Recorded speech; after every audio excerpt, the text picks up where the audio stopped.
Y llegamos al lunes 31 de agosto, el último día de este mes, para muchos estival, de descanso, el último día de un mes que ha supuesto también el tiempo para sosegar la vida. Y comenzamos una semana haciendo nuestro el deseo de Jesús. El Señor tiene un profundo y hondo deseo de encontrarse contigo y conmigo. No soy yo quien necesita únicamente de la oración. También el Señor necesita hablarme a mí y que yo sea receptivo y que lo escuche. Por eso, Señor, yo creo que tú estás aquí presente, que me ves y que me oyes. Yo te adoro con profunda reverencia. Te pido perdón de mis muchos pecados y la gracia que necesito para hacer con fruto este rato de oración. Madre mía Inmaculada, San José, mi Padre y Señor, Ángel de mi guarda, interceded por mí. Las lecturas del día de hoy nos llevan en la primera lectura de la mano del apóstol San Pablo a hacer nuestra ese fragmento de la carta a los Corintios.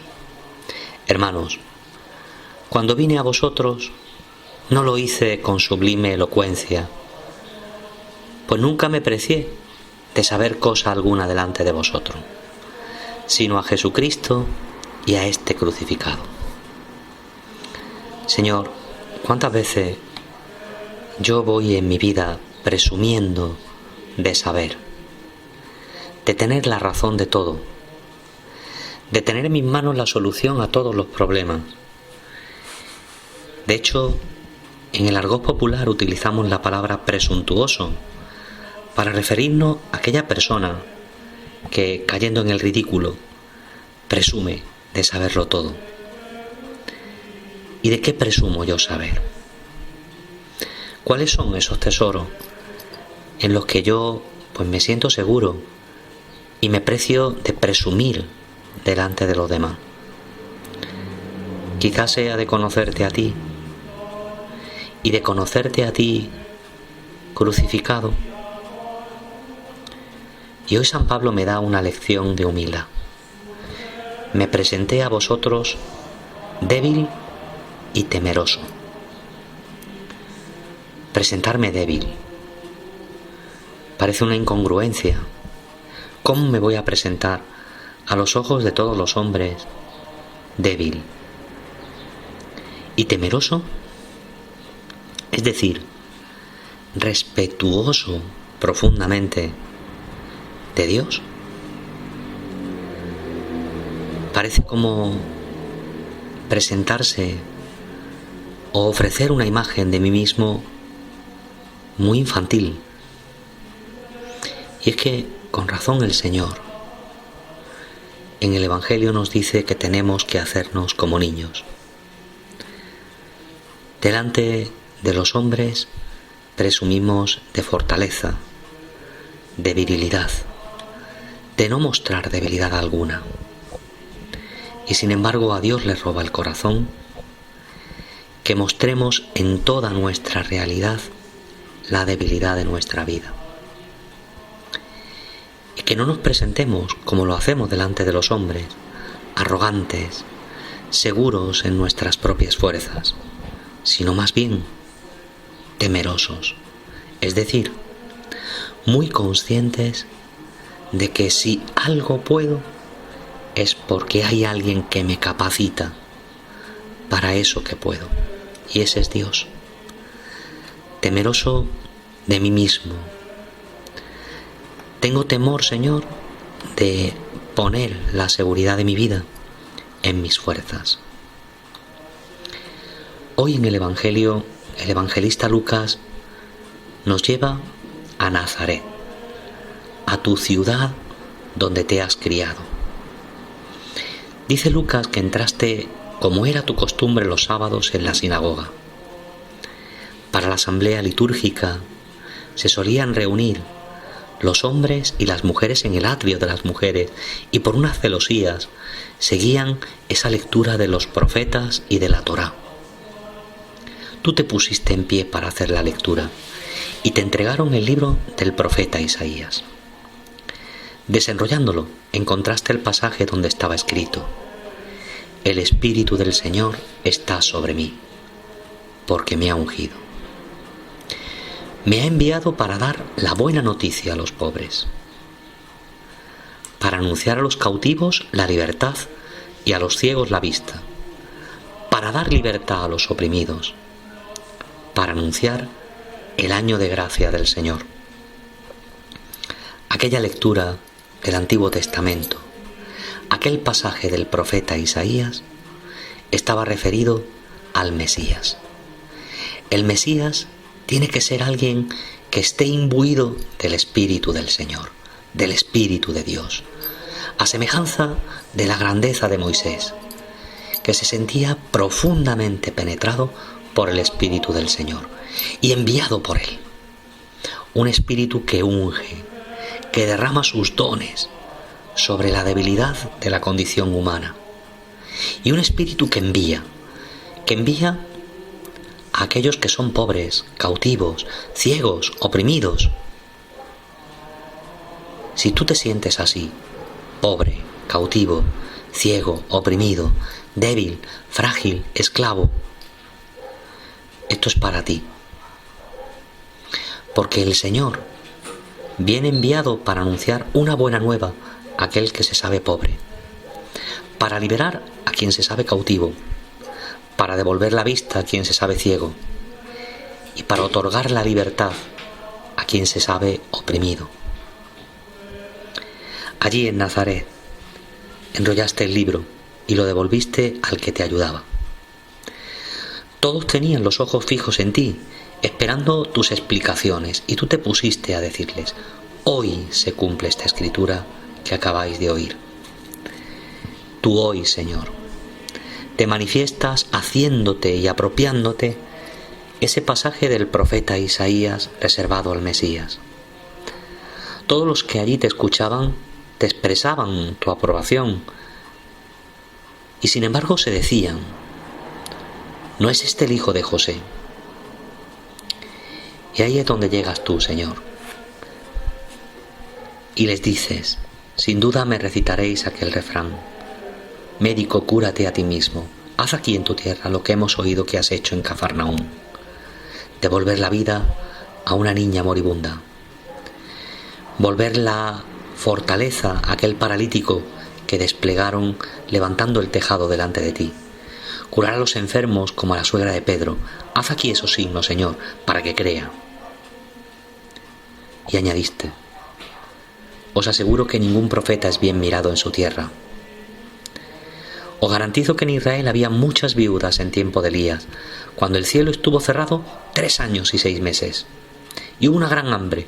Sin embargo, a ninguna de ellas, más que una viuda de Sarepta, fue enviado Elías. Y muchos leprosos había en Israel en tiempo del profeta Eliseo. Sin embargo, a ninguno de ellos fue enviado Eliseo, y ninguno de ellos fue curado sino Naamán, el sirio.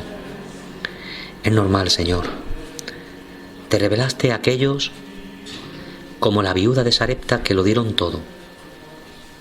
El poco de aceite y de harina que quedaba en su orza y en su alcuza. Hiciste el milagro con el dócil Naamán, el sirio, que obedeciendo se metió en las aguas del río Jordán. Por eso aquellos conciudadanos tuyos te empujan fuera de la sinagoga y te arrastran hasta un barranco fuera del monte con intención de despeñar, porque les estás reprochando que ellos no quieren darlo todo y fiarse de tu palabra, como se fió la viuda de Sarepta del profeta Elías. ¿Acaso yo me fío de ti? ¿Acaso yo me fío de tu palabra? Y aquellos conciudadanos tuyos te reprochan, Señor, que no hacen lo que ellos quieren. y le recrimina su falta de docilidad. Una docilidad que alabas en el pagano Naamán el sirio. ¿Y yo soy dócil? ¿O quiero, Señor, que haga las cosas a mi manera? También yo, Señor, cristiano significa enviado como Cristo en medio del mundo, me envías con tu espíritu a poner luz y vista en los ojos de los ciegos, a anunciar a los oprimidos la libertad, a los esclavos la manumisión de sus culpas, a proclamar el año de gracia del Señor. En una homilía, un sacerdote sorprendió a todos sus sacerdotes y a todos aquellos que le escuchaban contando un suceso extraño. Decía aquel sacerdote que una persona le había pedido a Jesús que le resumiese en una palabra lo que tenía que hacer y cómo tenía que comportarse.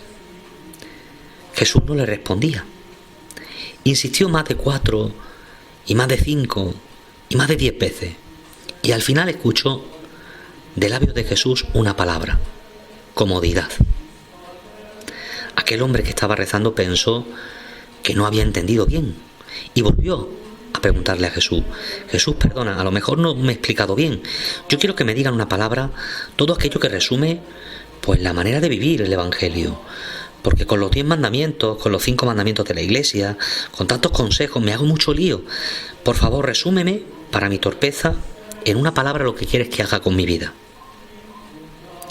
Y aquel hombre, arrodillado delante de Jesús en el sagrario, volvió a escuchar: comodidad.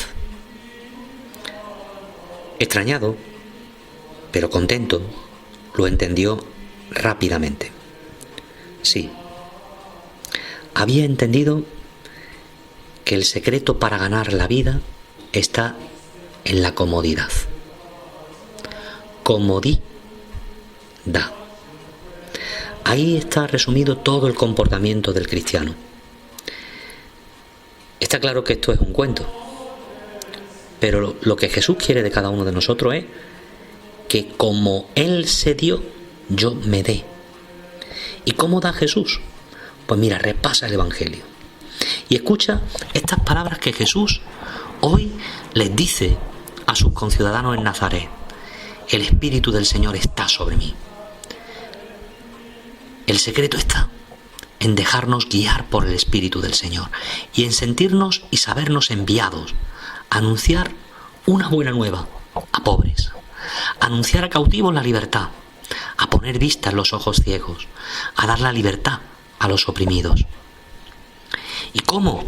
Pues mira, dándolo todo como aquella viuda de Sarepta, aunque sea una nimiedad, una pobreza, y siendo dóciles como Naamán el sirio.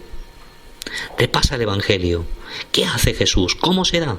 Dando compañía, dando ánimo, dando esperanza, alegría, perdón. Pero más que dar, Jesús se da. Él vive para darse a los demás y lo da todo. Da su propia vida y en la Eucaristía se nos da. Cada crucifijo que vemos podemos ver cómo Jesús se da.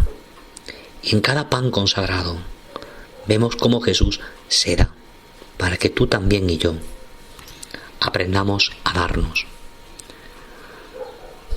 Te doy gracias, Señor, por todos los dones con que me has enriquecido. Haz que lleve a la vida las gracias que has querido comunicarme en este rato de oración. Que así sea.